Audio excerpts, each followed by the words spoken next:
Hai Sobat Politician Academy, bertemu lagi dengan kami di segmen Kata Pak D, Politician Academy dan Drone Emprit, kolaborasi kami berdua dan bersama saya Bunga Sadi Chandra dari Politician Academy dan sahabat saya Mas Nova Mujahid dari Drone Emprit. Selamat malam, Assalamualaikum, apa kabar Mas Nova, sehat? Waalaikumsalam Pak Bonggas, sehat selalu Pak Bonggas. Alhamdulillah. Ini kita sempat libur eh, 2 minggu. ada kemarin ya. Ya.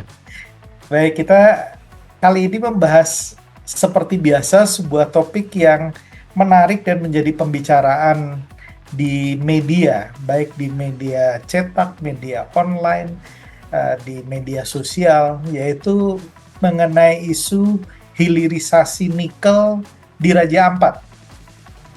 Mas Nova, ini kita lihat mungkin seminggu terakhir. Kalau saya lihat awalnya sebetulnya di awal Juni beberapa aktivis dari Greenpeace ya yang mencoba masuk ke sebuah forum dan menyuarakan tentang Save Raja Ampat, dan kemudian isunya bergulir, bahkan sangat ramai sekali. Saya memantau di media sosial, media online maupun media cetak. Nah, kita membahas isu ini dan seperti biasa yang ahli memonitor dan memantau media sosial dan media online, jagonya tentu saja di Drone Emprit. Nah, kita pengen tahu nih Mas, sebetulnya kalau kita lihat isu tersebut, ini kan isu utamanya hilirisasi nikel di Raja Ampat. Ada hashtag Save Raja Ampat. Tapi ada juga isu-isu lain yang bermunculan di seputar isu yang besar ini. Nah, kalau menurut pantauan dan monitoring dari Drone Emprit, isu-isu apa saja yang muncul berkaitan dengan isu besar hilirisasi nikel di Raja Ampat ini? Apa enggak, Oke, Mas Nova? kita lihat datanya aja langsung ya Pak Bonggas ya. Ya, Jadi sebelum kita ngomongin isu, kita pengen tahu dulu Pak Bonggas, ya, seberapa besar sih isu ini, seberapa besar sih permasalahan ini sehingga harus kita angkat Pak Bonggas. Karena kalau ngelihat angkanya ternyata besar sekali. hmm, Partisipasi publik, jumlah postingannya mencapai lebih dari 38.000.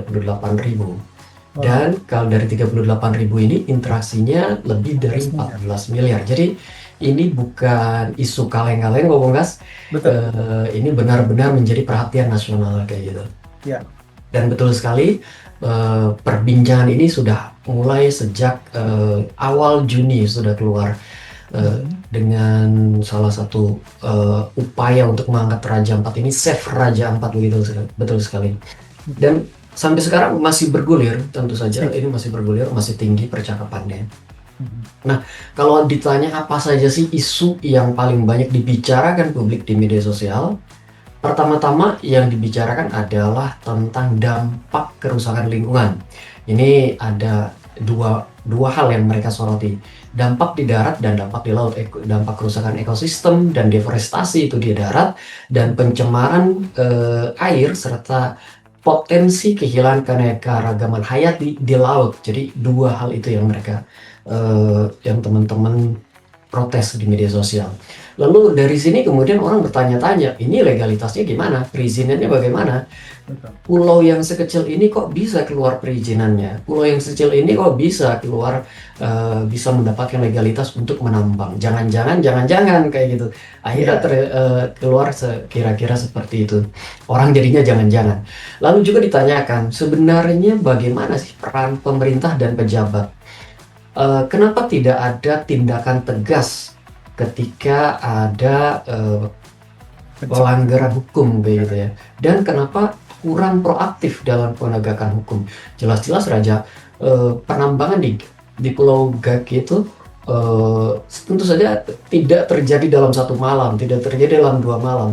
Pasti ada persiapannya, ada persiapan itu kan ada alat berat yang hilir mudik di sana. Nah, kenapa ini nggak diloloskan kayak gitu? Ini kenapa nggak terpantau kayak gitu? Ya, Lalu juga yang menjadi permasalahan adalah yang banyak diangkat adalah konflik dengan masyarakat. ya. Konflik ini ada dua nih, Masyarakat dengan adat. masyarakat lokal, konflik tentu dengan pengusaha, Ya, dengan penambang gitu ya. Konfliknya dengan masyarakat lokal di sana, di pulau yang terdampak, juga dengan para aktivis di tentu saja kalau aktivis kemarin ada yang di Jakarta, ada juga yang aksi di Papua kayak gitu ya. Lalu yang menjadi pertanyaan lagi, sebenarnya seberapa bermanfaat sih penambangan ini, hilirisasi nikel ini ya, nanti dibandingkan dengan dampak jangka panjangnya, ialah pariwisata karena Raja Ampat menjadi warisan dunia kayak gitu ya, dan kerusakan lingkungan yang akan tidak bisa pulih dalam beberapa waktu kayak gitu. Lalu ya. juga yang dipertanyakan dari penambangan ini, siapa yang diuntungkan? Karena masyarakat lokal tidak banyak yang mendapatkan manfaat.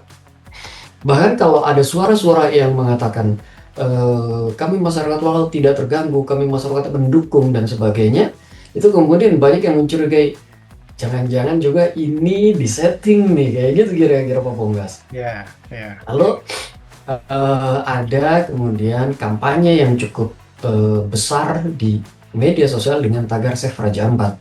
Ini ramai sekali Save Raja Ampat ini, dan banyak tokoh serta organisasi, tokoh-tokoh nasional serta organisasi lingkungan yang berbicara tentang ini. Namun juga tagar Save Raja Ampat ini digunakan oleh akun-akun yang mendukung hilirisasi di Raja Ampat dengan mengatakan eh, banyak hoax yang beredar terkait hilirisasi, terkait pertambangan nikel di sana. Atau ya. juga ada yang mengatakan di sana tidak terganggu kok Raja Ampat karena ini sangat jauh dari daerah yang daerah wisata, daerah yang dilindungi itu. Nah, itu kira-kira isu-isu yang paling Isu-isu. banyak muncul ya Pak Lugas. Baik, jadi kalau kita lihat dari 6 topik besar itu, isunya bervariasi sekali ya. Ya, Tetapi saya mau menyoroti isu terakhir mengenai masalah kesadaran tadi ya. Sehingga kalau kalau saya lihat sebetulnya dalam konteks kesadaran ini justru sebuah kampanye yang berhasil ya. Karena ya, dalam jangka waktu yang relatif singkat dari awal Juni sampai sekarang, ini isunya sudah mendapat atensi publik yang betul. sedemikian luas, tadi sampai sekian miliar gitu ya. Itu luar biasa dalam waktu singkat. Dan tampaknya kalau kita melihat kepada tone atau sentimen yang muncul dari isu besar tersebut, apalagi kalau kita tadi bagi ke dalam 6 topik tadi, sebetulnya kalau ini yang saya amati ya di sosial media, tone-nya hampir senada, di mana mereka mempunyai keberpihakan terhadap kampanye Save Raja Ampat tersebut. Menurut pantauan Drone Emprit gimana Mas Nova? Betulkah seperti itu? Kita lihat lagi kembali ke data yang Pak Lukas ya. Ya, Eh, saya share dulu. Nah, ini yang paling banyak dibicarakan di X misalnya kan, Save Raja Ampat. Hampir semua perbincangan netizen negatif ke hilirisasi atau ke pertambangan. Ini satu, lalu ini yang kedua ada lebih dari 200. Hampir semuanya diisi oleh perbincangan-perbincangan yang negatif gitu. ya, Tidak hanya di Twitter, tapi juga di Instagram. Semuanya berbicara tentang hilirisasi, itu nadanya negatif. Facebook sama, YouTube kalau dilihat video-video yang paling banyak beredar, ini adalah video-video yang banyak sekali membicarakan tentang Raja Ampat dalam nada kritik. Jadi kalau yang Facebook, Instagram, YouTube, Twitter itu kan kebanyakan langsung negatif gitu ya. Kalau YouTube itu kan sudah diolah sendiri, sebagian banyak udah olah dan isinya kritik ya tentu negatif juga jadinya. ya. Di TikTok pun sama. Jadi kalau di TikTok Greenpeace salah satu unggahannya itu menjadi salah satu yang paling banyak dilihat kayak gitu ya. Sehingga kalau di media sosial tentu saja isinya 95% percakapan itu 95% luar negatif. biasa. Ya, Ini kira-kira suara publik menjadi satu nih. Semuanya maki-maki. Ada positif 3%, tetapi memang tidak banyak. Isinya itu tadi. adalah hoax, adalah jauh dari Raja Ampat, lalu juga amplifikasi dari apa saja yang sudah dilakukan pemerintah. Sudah ada review kan, sempat dihentikan sejenak lah, kemudian direview, kalau tidak salah sekarang malah dinyatakan izinnya tidak bermasalah dan seterusnya. Kayaknya akan lanjut terus tuh. Ya. Berbeda dengan di media online. Di media online justru sentimennya kebanyakan positif. Kenapa? Begini, kok sangat jomplang sekali. Hmm. Rupanya media online tentu saja lebih banyak mereka mengejar pernyataan-pernyataan resmi dari pemerintah. Ah, Dan ketika pernyataan resmi dari pemerintah, KLHK kita tahu suaranya, KLHK mengatakan, oh, no problem. Begitu juga dengan SDM, itu oh, tidak ada masalah kayak gitu dan sebagainya dan sebagainya. Jadi tentu saja sebelum itu adalah mengatakan, oke, kita review, kita hentikan dulu, kita minta hentikan dulu, itu tentu positif. Oke, kita review itu jadinya tentunya positif, dan setelah itu jadi no problem dan sebagainya, tentu jadi positif sekali. Tapi bukan berarti media online juga tidak memberikan porsi kepada suara-suara yang mengkritik kebijakan itu. Ada tentu 13% itu adalah suara yang mengkritik. 20% diantaranya kami nilai netral karena cukup berimbang nih antara yang positif sama negatifnya. Dalam satu artikel cukup berimbang gitu ya. Oke lah, ya. itu netral. Eh, tapi lagi isu ini demikian besarnya sentimen negatif di media sosial dan tingginya antusiasme publik dalam interaksi hingga mencapai 14 miliar, itu tandakan isu ini memang menjadi perhatian nasional, Pak Punggas. Ya. Tidak hanya di media sosial gitu, bahkan kalau dilihat di media online juga, tadi kan lebih dari 14.000 mention di media online kayak gitu, Pak Punggas. Ya. Nah, Mas, kalau saya ingin tanya metode dari drone emprit ini dalam melihat tadi positif di media online. Nah, kalau positif di media online, kalau saya baca mengikuti media-media online itu kan kadang-kadang dia memberikan komen-komen, ada komen-komen di bawahnya. Nah, komen-komen di bawahnya ini apakah masuk hitungan juga sebagai sentimen atau gimana? Karena kalau saya melihat, oke, beritanya tampak positif gitu ya. Tapi kemudian komen yang di bawahnya semua negatif dan cenderung menghujat dan lain-lain. Nah, ini bagaimana menghitungnya Ya, sentimen seperti ini gitu? sayangnya kami tidak menghitung itu, Pak Punggas. Oh, tidak menghitung Kami komen. tidak mengambil komentar-komentar yang muncul di media online. Jadi kami tidak menghitung itu. Ya, ya. Kalau saya perhatikan juga sebetulnya di media online itu juga eh, tidak tidak full full positif juga, tapi positif konstruktif. Ya, Kalau saya betul. lihat, ya, jadi dilihat positif, tapi ada memberikan semacam peringatan gitu ya, Ya, solusi, terus ya, memberikan beberapa pertimbangan-pertimbangan gitu ya. Jadi pengertian positif ini bukan pengertian 100% mendukung atau bagaimana gitu ya, ya, tapi lebih kepada lebih netral ya, lebih lebih memberikan memberikan pendapat yang konstruktif lah katakanlah ya. terhadap isu ini. Tapi memang kalau kita lihat tadi beda sekali ya.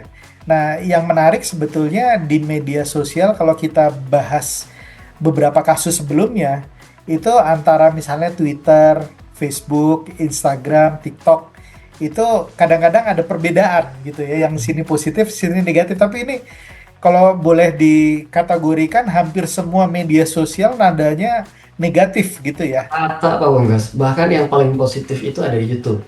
Tetapi pun di YouTube itu paling unggahannya positif ya. Tetapi kalau ngeliat engagement-nya seperti tadi, kenapa unggahannya positif? Kebanyakan YouTube yang menjadi rujukan, yang paling banyak ditonton itu YouTube-YouTube yang dimiliki oleh media online, media nasional kayak Pak Bonggas. Jadi tentu saja postingannya negatif, yang ada tentu ada kritiknya, tetapi juga mereka memberikan solusi. Problemnya apa adalah permasalahan di Raja Ampat gitu, kritiknya mereka masukkan, tetapi juga mereka memberikan solusi. Nah, itu yang akan menjadi positifnya. Solusinya begini loh gitu. Siap, siap. Tentu kalau melihat postingannya positif, tapi komentarnya itu negatif banyak sekali gitu. Betul, betul, betul. Menarik. Nah, eh, sekarang kita masuk ke bagian yang lebih kritis lagi ya. Karena kalau setiap kita membicarakan mengenai percakapan di media sosial, terutama mengenai isu-isu sensitif, ini selalu diingatkan dengan kata-kata buzzer gitu ya. Ada buzzer yang Ya, menggerakkan gitu kan.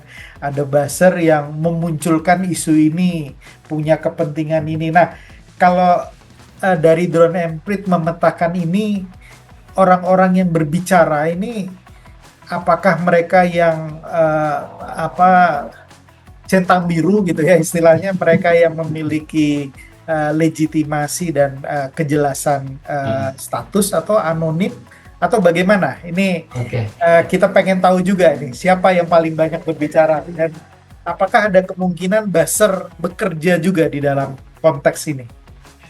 Oke, saya akan lebih sedikit lebih jauh dari buzzer, Pak Bangkas. Saya akan Siap. lebih bicara juga tentang bot. Apakah ada keterlibatan bot di sini?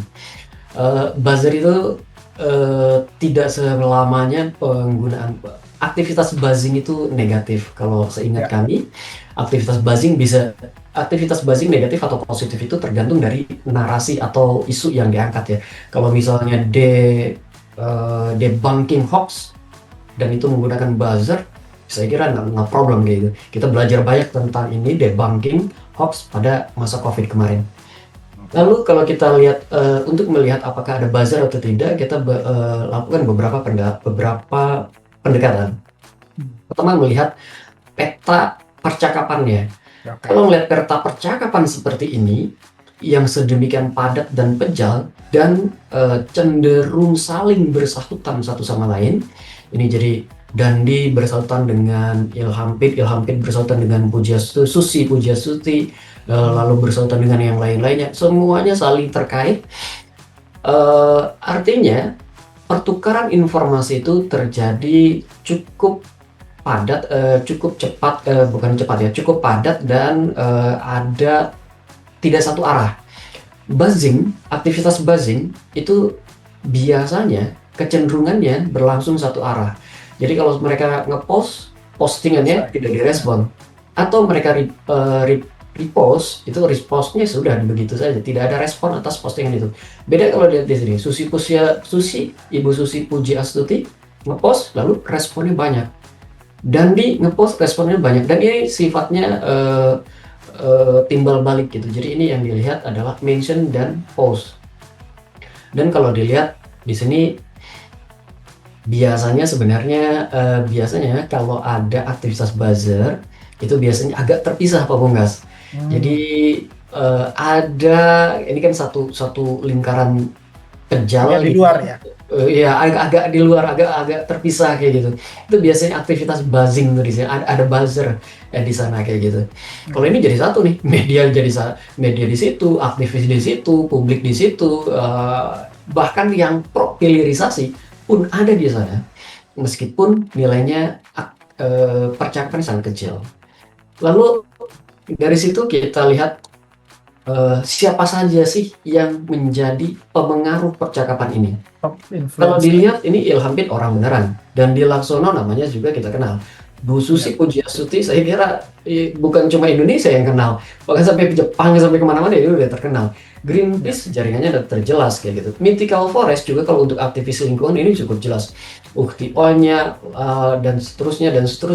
Ini kalau dilihat banyak sekali nama-nama yang familiar, nama-nama yang tidak bersembunyi di balik nama, di balik akun kayak gitu. Yang tersembunyi itu misalnya Opposite 688, kita nggak tahu nih siapa orang aslinya. Kalau Hari Pras tentu kita tahu jadinya Hari Prasetyo kalau tidak salah, Ya. Walhi Nasional dan sebagainya. Jadi aktor yang berbicara tentang ini sebagian besar adalah aktor-aktor yang tidak menyembunyikan identitasnya, jelas identitasnya. Lalu kalau kita lihat di Instagram, Pandawara ini juga aktornya jelas Pak Bongkas. Jelas.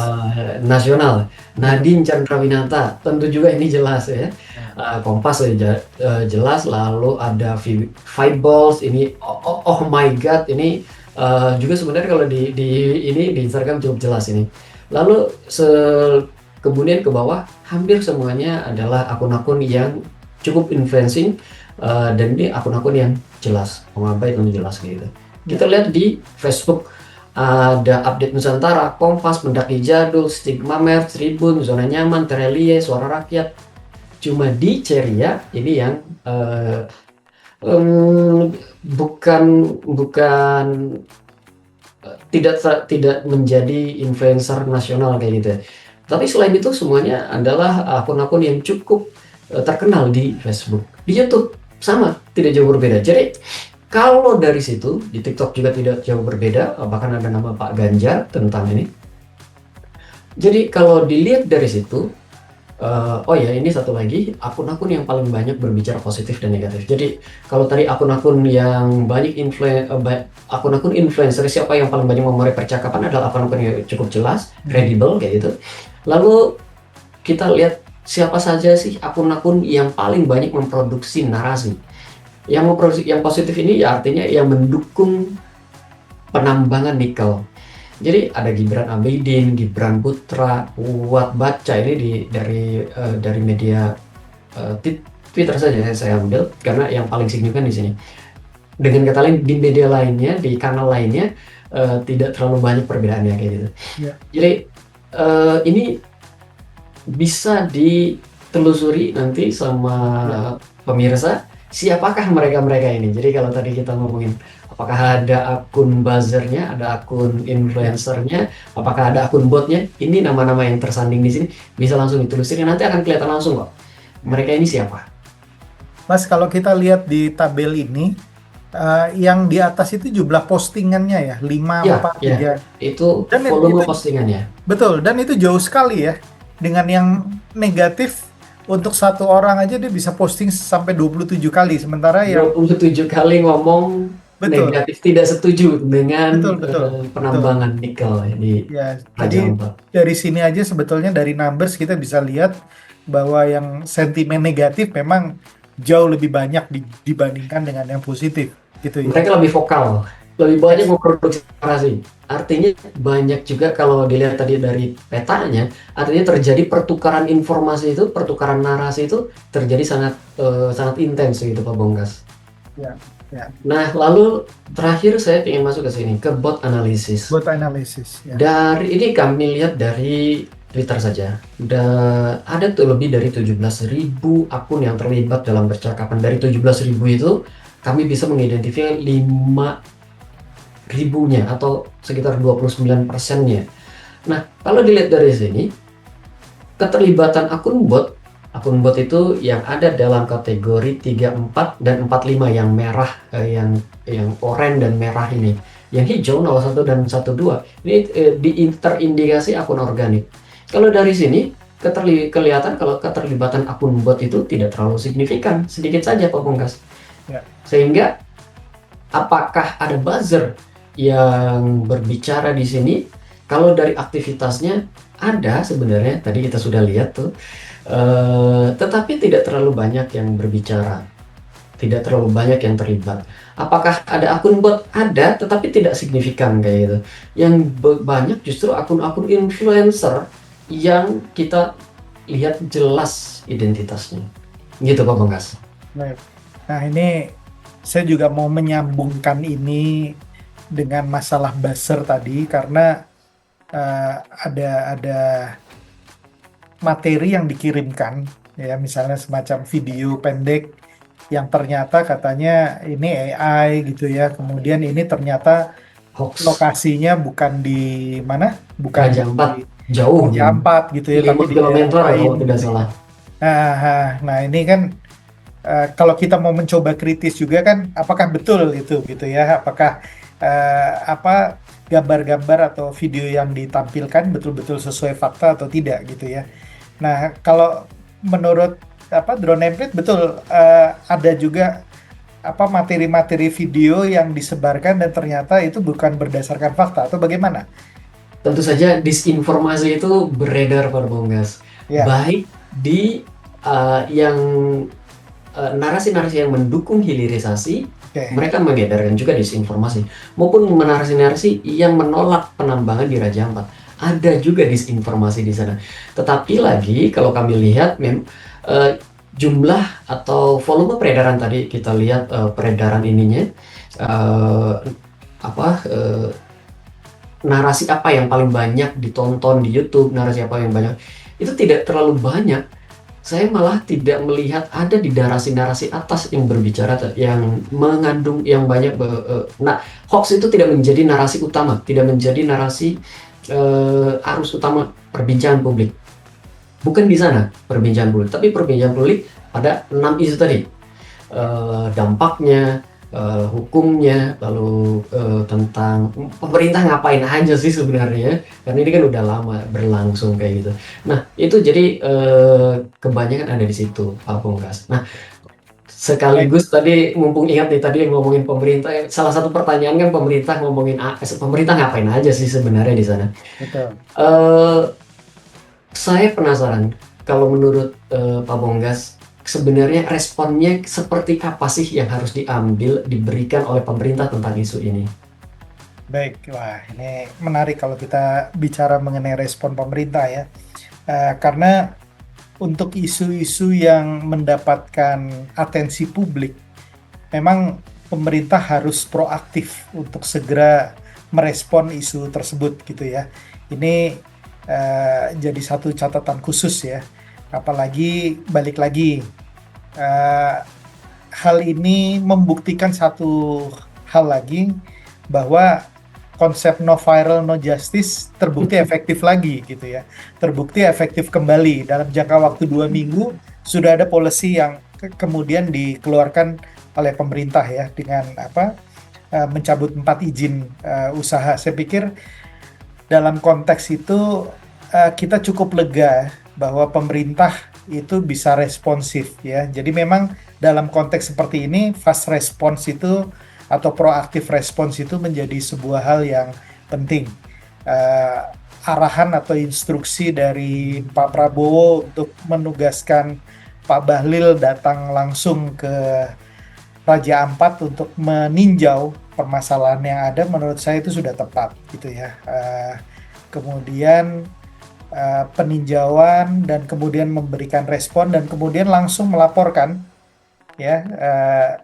Kalau nggak salah rapatnya hari Senin, kemudian langsung diputuskan yang masalah apa izin usaha tambang itu yang kemudian 4 itu dihentikan. Jadi saya pikir untuk poin ini sudah tepat ya, konteks bahwa pemerintah segera bertindak, karena menurut saya kita harus hati-hati juga, masyarakat terutama Gen Z itu fokus terhadap isu-isu tertentu ya yang bagi mereka menjadi sangat penting. Salah satunya ya isu ini, isu Ya, lingkungan hidup. lingkungan ya. Ya, isu lingkungan hidup itu menjadi isu utama, boleh saya katakan terutama pasca COVID ya, Hmm. kesehatan, isu lingkungan menjadi masalah utama. Sehingga memang perlu untuk segera tindakan yang proaktif. Yang kedua, menurut saya Pak Prabowo sudah tepat melakukan tindakan cepat karena isu utamanya di sini adalah isu hilirisasi. Ya. Hmm. Satu aspek di mana isu hilirisasi ini kan merupakan program utama dari Prabowo Gibran yang merupakan kelanjutan dari Pak Jokowi ya. Nah, Hmm. ini kalau tidak disikapi lebih lanjut, ini bisa menyebar kemana-mana ya. Jadi memang kedua yang harus dilakukan menurut saya adalah localize the issues ya, tidak membuat isu ini kemana-mana, karena kalau kita membaca sentimen-sentimen negatif yang muncul itu arahnya udah macam-macam, misalnya kayak ini settingan dari aktor internasional misalnya, atau ini eh, lebih baik Papua merdeka saja misalnya, Hmm. ke situ, atau eh, kalau gitu nggak usah hilirisasi daripada merusak lingkungan. Jadi dihadap-hadapkan posisinya seperti itu. Lebih baik keuntungan jangka pendek atau keuntungan jangka panjang. Ini hal-hal yang sulit dijawab oleh pemerintah. Karena pemerintah diminta untuk bersikap ke sesuatu yang dua-duanya penting. Ya, hilirisasi menurut saya sebuah sebuah program yang penting dan bagus juga. Karena kalau tidak kita menjual menjual hasil Mentah. ekstraksi Iya, kekayaan alam kita itu dalam bentuk mentah itu kan sangat merugikan kita gitu ya. betul. Tapi dalam bentuk ya, hilirisasi dan kemudian mempunyai nilai tambah yang bagus, menurut saya itu udah ada suatu hal yang positif. Tapi pemerintah nggak boleh lupa bahwa kebijakan hilirisasi mempunyai aspek lainnya, seperti tadi faktor keamanan lingkungan, apalagi hal yang berkaitan dengan ekstraksi sumber daya itu hampir selalu memiliki dampak terhadap lingkungan. Nah, disinilah diperlukan bukan cuma evaluasi administratif, surat-suratnya sudah oke, amdalnya sudah oke, karena kita juga sudah tahu bahwa proses mengeluarkan sertifikat itu di negara Konoha ini kan melalui proses yang di belakang mejanya lebih banyak daripada di depan meja gitu. Nah, ini yang saya pikir masyarakat juga kritis terhadap hal itu dan kemudian menyuarakan bersama-sama itu sudah bagus. Nah, seharusnya kebijakan yang tadi sudah proaktif dan menurut saya sudah cukup baik ini harus diteruskan dengan kebijakan-kebijakan lain yang menunjang. Jadi jangan cuma nanti hangat-hangat tai ayam gitu ya. Jadi muncul kemudian terlihat tegas, tapi setelah itu sudah nggak ada kabarnya lagi. Jadi menurut saya isu ini harus dikawal bersama oleh netizen semua. Dan Betul. satu lagi yang terakhir, pemerintah harus transparan terhadap bagaimana menyikapi atau kebijakan yang dilakukan pasca gunjang-ganjing atau kontroversi ini gitu. Itu menurut saya gitu ya, berkaitan tadi dengan pertanyaannya Mas Nova. Oke. Eh, Tentu saja ini kembali kepada kebijakan pemerintah lagi, kebijakan publik yang dikeluarkan oleh pemerintah. Nah, kalau kalau dalam konteks itu kebijakan publik, dari kasus ini ada pelajaran apa yang bisa kita ambil, Pak Bangga sebenarnya? Nah, ya ini banyak sekali ya pelajaran yang harus diambil oleh pemerintah dan kita juga sebagai masyarakat ya. Yang pasti tadi eh, no viral, no justice, no viral, no apa eh, no attention gitu ya. Jadi Mm, eh, fenomena terakhir ini pelajarannya bagi masyarakat, kalau kita kompak menyuarakan sesuatu, itu pemerintah akan mendengarkan gitu. Nah, ini pelajaran pertama kalau dari mm, sisi apa namanya masyarakat. Kalau dari sisi pemerintahan ya harus siap-siap dikritik setiap saat pasti dan harus sensitif terhadap isu-isu mana karena mm. di dalam kehidupan bernegara pasti isu banyak sekali mulai dari yang terlihat kurang penting sampai yang sangat penting gitu ya. Nah, ini pemerintah harus memilih isu mana yang harus direspon. Dan saya Hmm, setuju kalau misalnya eh, pemerintah sebaiknya merespon isu-isu yang mendapat perhatian tinggi dari masyarakat gitu ya. Apalagi kalau udah ada monitoring dari drone and grid gitu ya, oh itu udah harus ditindaklanjuti gitu ya, udah harus direspon dengan sesuatu yang baik. Kemudian yang berikutnya mengenai akuntabilitas kebijakan dan transparansi ya. Jadi dalam melakukan eh, hilirisasi atau proses ekstraksi kekayaan alam itu sebaiknya eh, tidak melupakan aspek budaya tadi ya, mm. respect terhadap local values, terhadap masyarakat adat gitu ya, dan yang kedua juga terhadap lingkungan itu sendiri. Kita sudah banyak sekali melihat bukti bagaimana ekstraksi sumber daya alam merusak misalnya Bangka Belitung gitu ya. Kalau kita naik pesawat kita bisa lihat itu ya, udah Iya. bolong-bolong kayak jerawat kayak di bulan gitu ya. Itu sisa tambang timah yang tidak dikelola dengan baik. Jadi kolam-kolam warna hijau biru yang Mm, tidak bermanfaat gitu ya. Kemudian kalau kita ke Kalimantan Selatan atau Kalimantan Timur, bahkan beberapa kota seperti Samarinda, Banjarmasin yang sudah langganan banjir, karena ya penataan sekali lagi penataan ekstraksi sumber daya alam itu tidak barengi dengan bagaimana manajemen eh, sumber daya alam, pengelolaan sumber daya alam, dampak lingkungan dan lain sebagainya. Jadi di sini eh, negara atau pemerintah harus melihat bahwa masalah ekstraksi sumber daya alam itu mempunyai kompleksitas yang harus Ya. dipikirkan sebaik-baiknya. Jadi jangan hanya karena keputusan pemerintah pusat kemudian di daerah tidak didengarkan. Karena sekarang kebijakan-kebijakan yang berkaitan dengan tambang kan semua udah lari ke pemerintah pusat. Jadi pemerintah daerah sejak adanya undang-undang Cipta Kerja itu kan sebagian dari otoritas pemerintah daerah itu kan sudah diberikan ke pusat, dan kalau berkaitan dengan izin tambang dan lain-lain pemerintah pusat. Nah, ini jangan sampai pemerintah pusat kemudian mengabaikan apa yang terjadi di daerah. Itu poin kedua. Poin ketiga, dalam pelaksanaannya ini harus monitoring lengkap stakeholder terhadap pengelolaan sumber daya alam.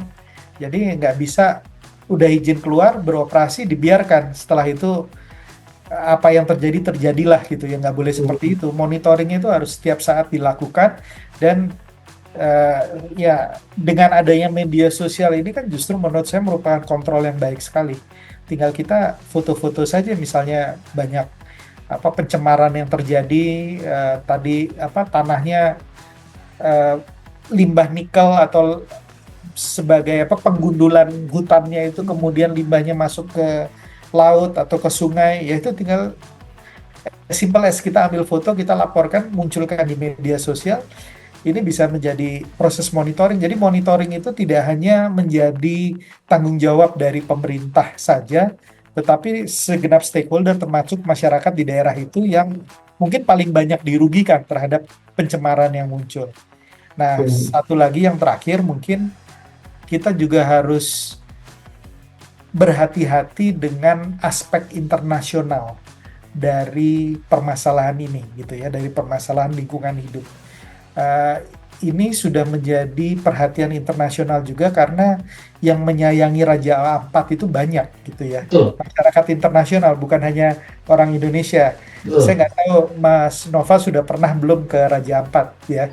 Uh, saya pernah ke Raja Ampat dan Ya, betul-betul luar biasa gitu ya. Jadi kalau ada kata-kata surga terakhir di dunia gitu ya, di bumi ini, itu memang luar biasa gitu, dan kita ingin itu terjaga dengan baik gitu ya.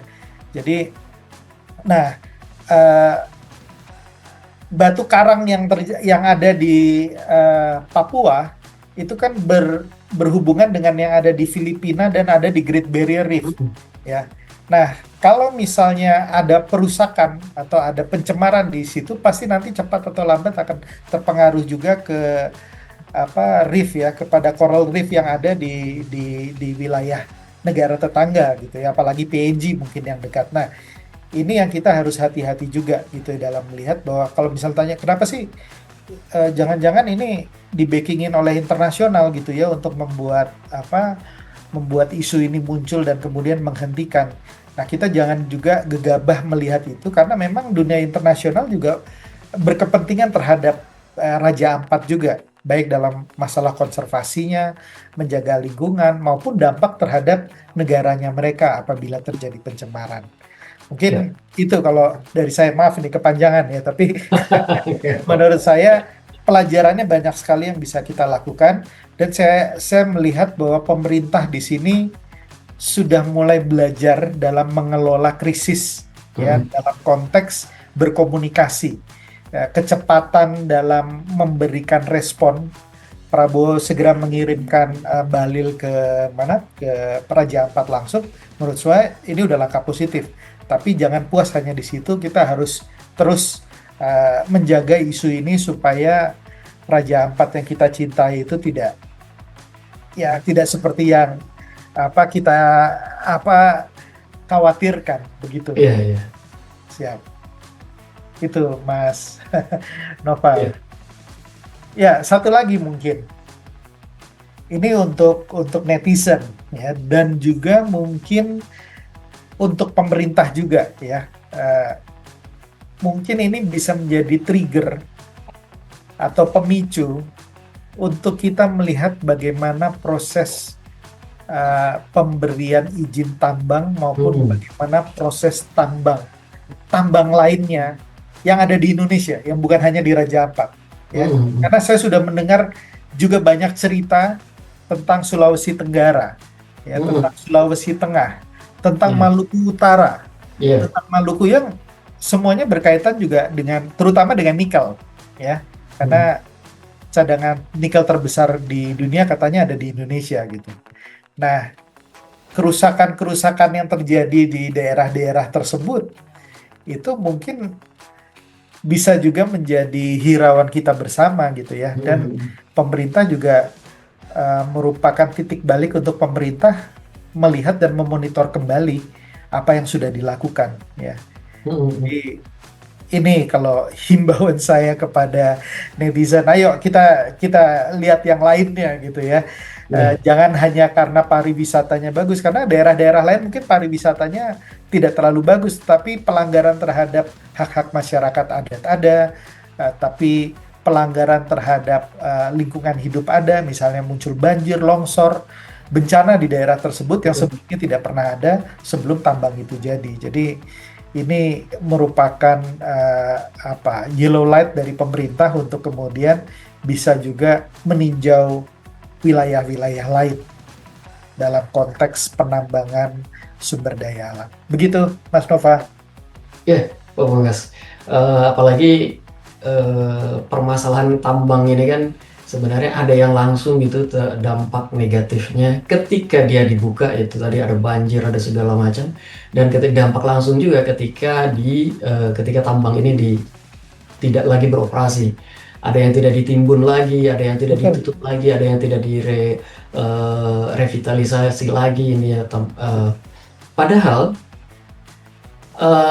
peraturan tentang pengolahan tambang itu sebenarnya saya kira sudah cukup ketat ya Pak Bonggas ya. Iya, Jadi iya. permasalahannya bukan Implementasi, pada gimana ini pengawasannya tadi itu ya, evaluasinya bagaimana ini pengawasannya monitoring. bagaimana ini. Betul. Lalu kalau sudah ada ya tentu saja tambang punya kewajiban ketika mereka mendapatkan izin, mereka mendapat konsensi, mereka punya target untuk memproduksi sekian dalam sekian tahun. Tapi juga jangan dilupakan untuk mencapai target itu kamu juga harus mengikuti guideline yang membuat tambang itu aman. Jadi dampaknya tidak terlalu merusak. Saya kira begitu sih Pak Bongos. Betul. Itu kalimat menarik terakhir dari Mas Nova. Harus ada kepedulian terhadap lingkungan karena kita sudah mengeruk alam gitu ya, mengeruk alam, dan setiap upaya melakukan ekstraksi itu pasti ada risikonya. Nah, siapkah kita dengan risikonya satu, dan yang kedua, bagaimana membuat ini menjadi seimbang lagi, menjadi balance gitu ya. Misalnya tadi ribuisasi atau tadi penimbunan gitu ya. Ini contoh di Bangka Belitung saja, apa, bekas tambang timah yang bisa dijadikan katakanlah objek wisata itu mungkin dari ribuan lubang cuman ada di Bangka Selatan itu yang besar cuman ada dua atau tiga ya dari keseluruhan gitu ya. Iya, Misalnya dan itu yang ditinggalkan begitu diglorifikasi saja. kan. Ya, misalnya ditinggalkan begitu saja di Iya. Kalimantan Timur dan Kalimantan Selatan itu kan banyak sekali danau-danau yang kemudian membahayakan warga karena dalam sekali, dan kalau hujan itu menjadi danau yang dalam dan tidak bisa diolah kembali gitu ya, Iya. karena nggak bisa diisi ikan dan lain-lain karena bekas tambang itu kan harus dinetralisasi Mm. dan perlu waktu yang cukup lama juga untuk kemudian makhluk hidup bisa bisa muncul di situ lagi. Nah, Iya. mudah-mudahan kita menjadi bangsa yang bersyukur memiliki sumber daya alam yang besar, sekaligus juga bisa menjaganya, bukan cuma bisa mengeksplor dan mengekstraksi saja. Gitu Mhm. ya Mas Nova. Saya Oke. pikir menarik sekali, dan mudah-mudahan kita berharap netizen tetap terus menjadi apa, satpamnya pemerintah gitu ya. Mhm. Dalam isu-isu yang positif seperti ini ya. Ya. Kemudian kita berharap juga pemerintah bisa responsif dalam merespon isu-isu tersebut gitu. Saya Ya. pikir kita udah cukup banyak berbincang-bincang, Mas. Terima kasih sekali. Selalu saja data-data dari Drone and Prit ini menjadi sebuah alat bagi kita untuk menentukan terutama untuk pemerintah gitu ya. Kalau untuk kita sebagai netizen kita cuma pengen tahu sebetulnya sampai Iya. sejauh mana atau pemetaannya seperti apa gitu ya. Tapi kalau untuk pemerintah saya pikir data-data seperti ini menjadi sangat penting ya, decision maker untuk melihat kepedulian masyarakat. Karena pada saat eh, press katakanlah sudah dianggap tidak terlalu update, mungkin media sosial bisa menjadi salah satu alat untuk menyampaikan aspirasi yang Jadi saya positif. khawatir jangan-jangan media sosial menjadi pilar ke-6 atau ke-7 Pilar keenam, demokrasi ini. betul. Pilar kelima ini ya press ya. Pers. Ah, pilar ke, iya iya bisa jadi tuh Mas. Kita lihat saja perkembangannya, tapi jangan berhenti. Eh, kita sudah melihat ini berjalan dengan baik. Mari kita terus kritis terhadap Ya. pemerintah supaya pemerintah juga bisa terus berada di relnya yang tujuannya tentu saja untuk menyejahterakan dan keamanan, keadilan untuk kita semua. Terima kasih banyak Mas Nova untuk materinya, untuk opininya, untuk penjelasannya yang luar biasa. Saya dari Politician Academy dan Drone Emprit mohon pamit dan salam kebangsaan.